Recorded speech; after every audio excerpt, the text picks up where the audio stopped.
Avery Bradley is finally back from his torn MCL, the one he injured in the last playoff game last season. Finally, he is back. He is in the starting lineup, and this is where our chemistry is going to have to withstand a test. Paul Pierce is going to be moving to the sixth man role, and hopefully he takes this in stride. Hopefully he does not get too upset with it. But we are at the end of the regular season. We finish off the year going 50-32. Not exactly the greatest win-loss record of all time, but I think we hit our stride at the end of the season after a kind of slow start. I mean, we were hovering above 6-7 games above 500 for a while, and I think we really turned it up as we got into February and March. So I'm happy with the way we finished the year. You can take a look at the All-NBA teams and stuff like that. I don't think we had anybody make any of the All-NBA teams. We did end up getting Jahlil Okafor and Marcus Page in the All-Rookie teams. I don't even think we had anyone of the All-Defense teams. So it was definitely not a team of individual accomplishments, so to say. But we definitely, I mean, I'm pretty excited with getting Avery Bradley back, and I think our team is going to take off as we hit the playoffs here. You can take a look at Bernard Patton's owner goals. He wants us to get to at least the conference finals. Then he gives us the next goal, which is like win the finals. I don't get why he would give us both those goals, but I told him I might accomplish that. I like our team moving forward, but it's hard to guarantee a championship. But I think a conference finals berth is very likely for us. I'm very excited. And you can see we have a meeting with the press here before the playoffs get underway. And I'm telling them I want to win it all this year. Like I said, I'm breathing with confidence right now. I like our chances going forward. We're a 2 seed. Like I said, we won 50 games. The Pistons are the 1 seed. We're going up against the Magic in the first round at 2 versus 7. So take a look at the Magic stats here. They have LaMarcus Aldridge on their team now, as well as Isaiah Thomas, Tobias Harris, Victor Oladipo. They still have Aaron Aflalo, who is not the player he is in real life. He's only averaging 6 points a game. They have a nice bench too with Terrence Williams, Andrew Nicholson. I like Kyle O'Quinn as a good backup big man. Anyway, take a look at the playoff rotation. To sum it up, it's an 11-man rotation. All my starters are getting 30 minutes for now. I have 6 bench guys. 4 of them are getting 18 minutes, and then 2 of them are splitting those last 18 minutes, so there's 9 and 9. Those 2 would be Norris Cole and Ray Allen. I might shorten that as the playoffs go on, but for now I want to try this out. This is kind of what I've had in mind for the whole second half of the season. It's how I imagine doing it, and I think I'm going to give it a shot. But anyway, it's playoff time. I'm so excited. I think this could finally be the year we make a championship run. Obviously, I'm not hedging any bets or anything like that, but you can see the guys are hyped. They're very excited. Game 1 from the TD Garden. It is coming up. This is our highest seed and our highest win total since starting this MyGM. I think we won 49 games last year, so we had a 1-win improvement, which is probably not what we were looking for when we signed Roy Hibbert. But considering we didn't have Avery Bradley, I think it's it's kind of understandable. But we are here in Boston, Game 1 of the Eastern Conference first round. I guess it would be the Eastern Conference Quarterfinals from the TD Garden, and we are about to get this underway. Take a look at the starting lineups for each team. You got Isaiah Thomas and Victor Oladipo, a very solid backcourt for the Magic. Nikola Vucevic is going to be right there with LaMarcus Aldridge and Tobias Harris in the front court. That's a pretty good starting 5, not one that I would shy away from if I was the GM. And we take a look at the Celtics starting lineup, pretty much the same as it was expected to be before Bradley went down. So it's Bledsoe, Bradley, Parker, Sullinger, and Hibbert. But nonetheless, we have Bledsoe here after the Celtics win the tip. He's going to do a little behind-the-back dribble, looking for a screen from Jared Sullinger, coming around. He's going to end up kicking this one back to Roy Hibbert, out to Jabari for 3, and he knocks it down, and the Celtics are on the board first. Now Magic with the ball. It's going to be Oladipo, covered by Avery Bradley. 2 very good defenders. Doing some things on offense, though, as Oladipo kicks it to the wide-open Isaiah Thomas for the 3. And now early on, it's 9-5 Celtics. Jabari Parker creating Avery Bradley for 3. He got it to go. Avery Bradley in his first game back. He is feeling it. He's got 6 points already. And take a look at him getting hyped with the rest of the team. He's very excited to be back on the court. He did get a couple regular season games in, but this is the first time I've used him. And Bradley for 3 once again. It's another one, and we're up by 10. 20-10 now. Eric Bledsoe with the ball. He's going to get to Bradley again. Bang, bang, Avery Bradley, 12 points in the first quarter, and he is red hot in his first playoff game since tearing that MCL last season. But Nicholson down low, he's a very offensively talented big man. He's going to put that one in. Now Pierce misses the lay-in, but Ashik is there for the easy putback, and he's going to draw the foul and 1, and he's going to go to the line. We would go up by 14 at that point, but the Magic cut it back down to 11, and that's going to be the score heading into the second quarter, 33-22 after Aldridge's buzzer beater 3 does not go, and the Celtics are on top.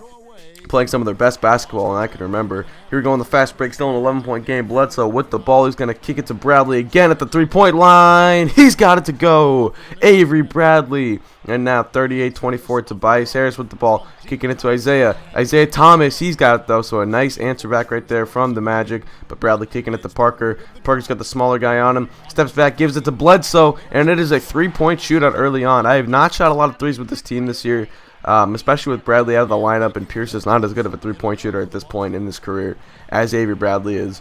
That plus the real player shooting percentage makes it a little bit harder to make threes. So I've not shot a lot of threes this year, but this game I was feeling it, the team was feeling it, and I was super hyped. But here we go, Terrence Williams with the ball, driving in, the former Celtic pulls up and gets it to go over Paul Pierce. So it's an 8-point game, and that's going to be the score heading into the third quarter. We're going to kick to Page, but he cannot get it to go. There's a nice idea right there, Page trailing for the three, but it does not go. And now we have Roy Hibbert standing by with Dorsberg.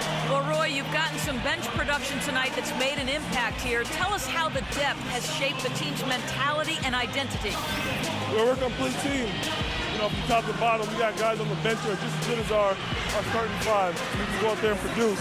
And defensively, we keep this up, we'll be all right tonight. Roy, well done. Team effort. Guys, back to you. Thanks. Alright, so we start out the second half here, still up by 8. Jabari Parker with the ball, looking for the screen from Hibbert. He's going to come around and kick it to Bradley, who's open, and that's going to be an open look for Bradley. He's going to knock that one down. He is red hot right now. And now Isaiah Thomas covered by Bledsoe, kicks it to Tobias Harris, who's going to drive in. He had Bradley on him. Bradley's way too small to contain Harris. Harris gets to the rim easily, but now 53-44. Parker to the rim for the hoop and the horn, and that's going to make it an 11-point game. Now we are back up by 12 after the free throw, 58-46. Aflalo to Harris, out to Oladipo, and once again the Magic answering right back. They're going to stay within this game, but here we're going to break down this play a little bit. So Okafor sets a good hard screen on Isaiah Thomas. Now Bledsoe's going to have the open lane. Instead of just Vucevic helping down, Oladipo helps down as well. That's going to leave two open Celtics. Ashe gets the ball, but he fails to hit Bradley for the open three, which would have been the much better shot. So a bad play right there. But we get the offensive rebound, and the best time for a three-pointer is off an offensive rebound. Ray Allen wide open, the greatest to ever do it, knocks it down, and we take a 14-point lead. Hope you like that little play breakdown right there. But now Bledsoe to the hoop, finger roll. Could have been an and one call right there, but they do not get the call. So it's a 14-point game. Oladipo down low to Terrence Williams. He gets it to go with 0.5 seconds left at the end of the third, and that's going to be the score heading into the fourth, 69-57. Another good quarter from the Celtics, still up by 12. The Magic are hanging around though. They're not going to go away just yet. They have fought very hard today in Game 1, trying to get that victory. But anyway, I forgot to mention this at the beginning of the video, but if you guys have missed the previous playoffs that I've done, I always play the first game of every series and then every elimination game after that. So the next game after this will be game 4, 5, 6, yeah, 4, 5, or 6, one of those three games. But Pierce knocks down the long two, and then Parker spins around. Check out the sweep pass to Norris Cole for the dunk. I tried to do a spin layup there with Parker, but I ended up spinning around and picking up the ball. Doesn't matter. Sullinger pulls up. He gets it to go. We're up by 20. This game is looking all but over. Up by 20. 6 minutes to play. 7 minutes to play, really. Vucevic pump fakes. He's going to kick to Terrence Williams for 3, though. And Terrence Williams still a very productive player in 2K. Now it's a 19-point game. Sullinger with a great rebound outlet to Pierce. Pierce is going to end up going up, taking the contact, and finishing that layup over the smaller defender. But now Carson driving in. He's got an open lane. Kicks it down low to Mo Harkless for the nice little left-handed layup. And that's going to make it a 19-point game. But 4 minutes to play. Parker out to Sullinger. Easy 2 right there for Jared Sullinger. He's got 8 and 8. A nice game out of him. And now an 18-point game. Parker with the ball, steps back. He's going to try and drive in on LaMarcus Aldridge. Kicks it to Bradley. That's Marcus Page, excuse me. And Marcus Page knocks down the 3. 18-point game, 93-75. Oladipo, he gets another one to go. It's, like I said, it's been a 3-point shootout so far. It's been a crazy amount of threes being bombed away, but we get a steal here. And then Jabari Parker, he's going to drive in and slam it home with one hand. And we're going to take a look at the Kia replay. I almost said the Sprite Slam replay. The Kia Slam Cam replay. Oh, Jabari Parker cocking it back right there with a nice tomahawk jam. And now Giannis Antetokounmpo's in. He is not in our playoff rotation, but he still is on our bench. He gets a nice layup to go right there using that great athleticism. I love using Giannis Antetokounmpo in this game. But anyway, that's going to wrap it up. We pick up the 99-83 victory, and we have Paul Pierce standing by with Dorsberg. Guys, I'm here with Paul Pierce. And Paul, tell us what it is about this team that allows you guys to prevail in a game like tonight. Well, you know, this team has a lot of heart and pride, you know, so it was about the grit and the grind, digging deep inside and finding a way to step up. The pride was evident, Paul. Great job. Guys, over to you. Thanks, Doris. So we take game 1 of this series that we really should be winning. I don't think there's any doubt that the Celtics should take home this 2-7 matchup, but it's a good game 1 victory. Our defense was outstanding all game. The shooting percentage ended up over 4. I think it was about 42%, but with like 3 minutes left to play in the fourth, it was under that. It was under like, it was about 38, I think, and then they got some garbage time buckets. So I was really excited with how our team played. Parker got 23, 7, and 7 with 3 blocks, and you can see that, yeah, 43%, but it was really like, I don't know, 32 or something. We both, we shot 24 threes. They shot 34. Crazy three-point shooting from both squads. You can take a look at the stats here. Hibbert provided us with 12 points. I was excited about that. Still doesn't really get it done on the rebounds, but I guess you can take what you can get from him. Anyway, that's going to do it for me. So I want to thank you guys for watching. Hope you did enjoy game 1. And as always, I'm out. Peace.